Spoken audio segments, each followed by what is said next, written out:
अस्सलाम वालेकुम, this is मियां अकील यूसुफ। आज हम बात करेंगे बहरिया टाउन, बहरिया ऑर्चर्ड के अंदर सरमायाकारी अगर आप करना चाह रहे हैं अपनी रहाइश, अपनी ज़ाती तौर पे या इन्वेस्टमेंट पॉइंट ऑफ व्यू से, तो कमर्शियल एक्टिविटी, कमर्शियल के अंदर, कमर्शियल शॉप या कमर्शियल प्लॉट के अंदर इन्वेस्टमेंट करना ज़रूरी है, या फिर आप कोई रेजिडेंशियल प्लॉट्स या रेजिडेंशियल अपार्टमेंट के अंदर जाना चाहिए, मतलब कि आपको जाना चाहिए। तो ये वीडियो आपने शुरू से लेकर एंड तक देखनी है, मिस ना कीजिएगा, क्योंकि मैंने जो पॉइंट्स बताने हैं तो वो आपके आने वाले टाइम के अंदर मतलब कि इन्वेस्टमेंट के पॉइंट ऑफ व्यू से आपके लिए काफ़ी कारआमद हो गए। चलिए वीडियो स्टार्ट करते हैं। मैं बहरिया टाउन और बहरिया ऑर्चर्ड दोनों की ही बात करूंगा। अब बहरिया टाउन से स्टार्ट करते हैं। बहरिया टाउन के अंदर इस टाइम के ऊपर काफ़ी हाई राइज के प्रोजेक्ट चल रहे हैं। अगर हम बात करें, मैं छोटी सी एग्जांपल भी दे देता हूँ।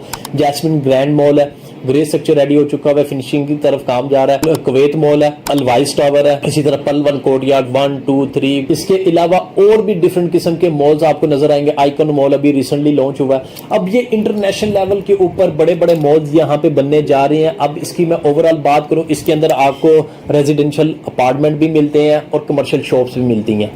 अब आजकल का जो ट्रेंड है वो आपका इन्हीं हाई राइज प्रोजेक्ट्स के अंदर ही मतलब कि ज्यादा देखने को मिल रहा है। उसकी रीजन क्या है? सबसे पहली रीजन तो ये है कि ये आपको इंस्टॉलमेंट प्लान के ऊपर चीजें मिलती हैं। मतलब जिन लोगों के पास लमसम अमाउंट नहीं होती तो उनको इंस्टॉलमेंट प्लान के ऊपर ये चीजें मिलेंगी। इंस्टॉलमेंट प्लान तो पहला हो गया। सेकंड ये है कि अगर आप यहाँ पे कोई भी इन्वेस्टमेंट करते हैं तो यहाँ पे चाहे कमर्शियल शॉप बाय करते हैं या रेजिडेंशियल अपार्टमेंट खरीदते हैं तो इसके rate day by day increase होंगे, डिक्रीज की तरफ नहीं जाते। उसकी रीजन क्या है कि आपकी कंस्ट्रक्शन कॉस्ट बढ़ती जा रही है। हर डेवलपर की कोशिश होती है कि हम जल्द से जल्द इसको स्टार्ट करें और फिनिश करें। तो कहने का मकसद ये है कि आप अगर मतलब यहाँ पे इन्वेस्टमेंट करते हैं, पहले तो आपको इंस्टॉलमेंट प्लान मिल जाता है। इजी इंस्टॉलमेंट प्लान आपको 3 साल का भी हो सकता है, 4 साल का भी हो सकता है, 5 साल का भी होता है। सेकंड, मैंने आपको बताया कि यहाँ पे अगर आप जब इन्वेस्टमेंट कर लेते हैं तो आपके रेट्स भी बढ़ रहे हैं, रेट्स आपके इंक्रीज ही होंगे, डिक्रीज की तरफ नहीं जाता। तीसरी इसके अंदर बेनिफिट ये होता है कि आप कुछ टाइम पीरियड के बाद अगर आप इसको प्रॉफिट पे सेल भी करना चाहेंगे तो आपके सेल भी हो जाते हैं। वो कैसे है कि देखिए, मैं स्टार्टिंग पे ही बात नहीं कर रहा, कुछ टाइम बाद, मिसाल के तौर पे प्लान है 4 साल का, तो आप 2 साल बाद सेल करते हैं तो 2 साल तक कम से कम उस बिल्डिंग की हालत मतलब कि आपको नजर आना शुरू हो जाती है, कुछ मतलब कि स्ट्रक्चर नजर आना शुरू हो जाता है। उस टाइम पे अगर आप सेल करेंगे तो आपको कुछ ना कुछ बेनिफिट मिलेगा। लॉस में नहीं होगा कि जिस टाइम पे जो प्राइस पे आपने बाय किया उसी रेट के ऊपर बिके, क्योंकि आज का प्रॉपर्टी वैसे ही डाउन है। तो थोड़ा सा बायर जो है ना बड़ा टफ टाइम दे रहे हैं, कि उसकी रीजन ये कि जो जितने भी हमारे ओवरसीज क्लाइंट है वो मैक्सिमम अब वो इन्वेस्टमेंट ओवरसीज में ही कर रहे हैं, मतलब कि यहाँ पे पाकिस्तान में नहीं कर रहे। उसकी रीजन क्या है? रीजन आपके हैं टैक्सेस वगैरह। तो टैक्सेस वगैरह अब इंशाल्लाह ये जो बजट आया तो इसमें थोड़े से कम होंगे, तो इंशाल्लाह वो दोबारा से इन्वेस्टमेंट पाकिस्तान में करना शुरू कर देंगे। ये तो हो गया वर्टिकल बिल्डिंग्स के अंदर। अब बात कर लेते हैं प्लॉट्स के अंदर या घरों के अंदर। अब प्लॉट्स की अगर हम बात करें तो प्लॉट्स के अंदर भी अगर आप देखेंगे बहरिया टाउन के अंदर ट्रेंड बहुत कम होता हुआ नजर आ रहा है। उसकी रीजन क्या है? बेसिक रीजन यही है कि आप प्लॉट तो बाई कर सकते हैं, आपको रेट भी इंतहाई रीजनेबल मिल रहे हैं, लेकिन आप उसके ऊपर कंस्ट्रक्शन वगैरह नहीं कर सकते। उसकी रीजन क्या है? क्योंकि आपकी जो कॉस्ट वगैरह, कंस्ट्रक्शन कॉस्ट, मैंने आपको पहले ही बताया कि बहुत ज्यादा बढ़ती जा रही है, डे बाय डे बढ़ रही है, कम नहीं हो रही, रिवर्स गियर नहीं लग रहा। जैसे आपका डॉलर बढ़ता है, आपको पता ही है, तो उस तरह से आपके रेट मजीद बढ़ते हैं, कम की तरफ नहीं होता।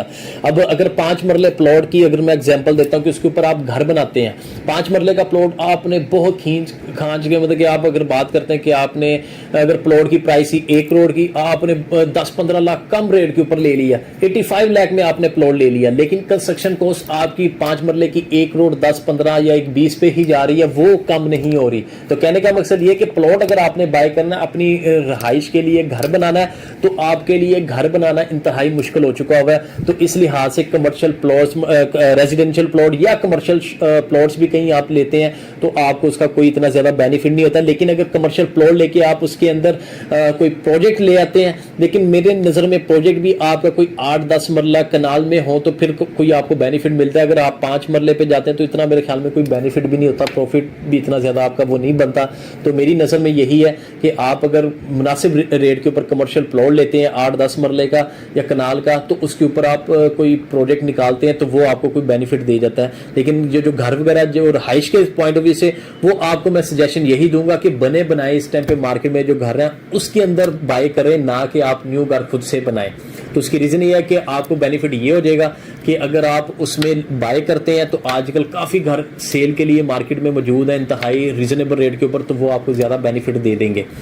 अब मैंने रेजिडेंशियल और कमर्शियल दोनों की ही बात कर दी है बैरिया टाउन के अंदर, और सेम सिनेरियो ऑर्चर्ड के अंदर भी है। काफी प्रोजेक्ट्स हैं, जैसे बैरिया स्काई है, वहां पे टाइम स्क्वायर मॉल है, ऑर्चर्ड मॉल है, और इसके अलावा रेबिन 99 मॉल है, एसक्यू मॉल है। दी एसक्यू मॉल के अंदर या किसी मॉल के अंदर अगर आप वहां पे भी रेजिडेंशियल या कमर्शियल शॉप बाय करना चाह रहे हैं तो कर सकते हैं। वहां पे रेट बहरिया टाउन की निस्बत थोड़े से इकोनॉमिकल रेट के ऊपर आपको पर स्क्वायर फीट रेट आपको वहां पे मिल जाते हैं। उसकी रीजन क्या है, वहां पे आपके प्लॉट्स की जो प्राइस थी वो भी इंतहाई रीजनेबल होती है, तो कंस्ट्रक्शन कॉस्ट तो आपकी सेम ही है चाहे बहरिया टाउन में चाहे वो, लेकिन पर स्क्वायर फीट रेट आपको वहां पे रीजनेबल मिल जाता है। तो कहने का मकसद यह है कि इस टाइम के ऊपर अगर आप जाते हैं प्लॉट्स या घरों में जाते हैं तो वो मेरे ख्याल में ज़्यादा सूटेबल नहीं है एज़ कंपैरेटिवली कि अगर आप वर्टिकल बिल्डिंग में जाते तो वो ज़्यादा सूटेबल होगा। जहाँ पे आप कोई अपार्टमेंट या शॉप बाय करते हैं वो आपके लिए ज़्यादा सूटेबल है एज़ कंपैरेटिवली कि आप कोई रेजिडेंशियल प्लॉट्स में या किसी शॉप में मतलब प्लॉट या किसी प्लॉट मतलब उसमें घर वगैरह में जाते हैं तो वो ज़्यादा थोड़ा सा डिफिकल्ट होगा। उसकी रीज़न ये है कि आपके रेट वगैरह जो है ना वो आपके इंतहाई रीजनेबल हैं, तो लेकिन कंस्ट्रक्शन कॉस्ट आपकी बढ़नी है, वो कम नहीं होनी। तो मेरी सजेशन यही है, चॉइस आपकी अपनी, आपके बजट के हिसाब से। कुछ लोग कहते हैं कि हमने घरों में जाना, तो घरों की सजेशन मैंने दे दी है कि आप वो घर देखें जो ऑलरेडी बने हुए हैं, यूज़ कर पकड़ लें या ब्रांड न्यू भी पकड़ें, तो लेकिन वो उसकी थोड़ी सी वर्किंग करें तो आपको मार्केट में काफ़ी ब्रांड न्यू ऑप्शंस भी रीजनेबल पे मिल जाती हैं। तो इसके अलावा भी किसी किस्म की आपने मालूमात लेनी है तो आपने स्क्रीन पे दिए हुए नंबर पर मुझसे कॉन्टैक्ट कर लेना है। तो इंशाल्लाह नेक्स्ट वीडियो में नेक्स्ट अपडेट के साथ मैं फिर हाजिर हूँगा। आपने अपना ख्याल रखना है। अल्लाह हाफिज़।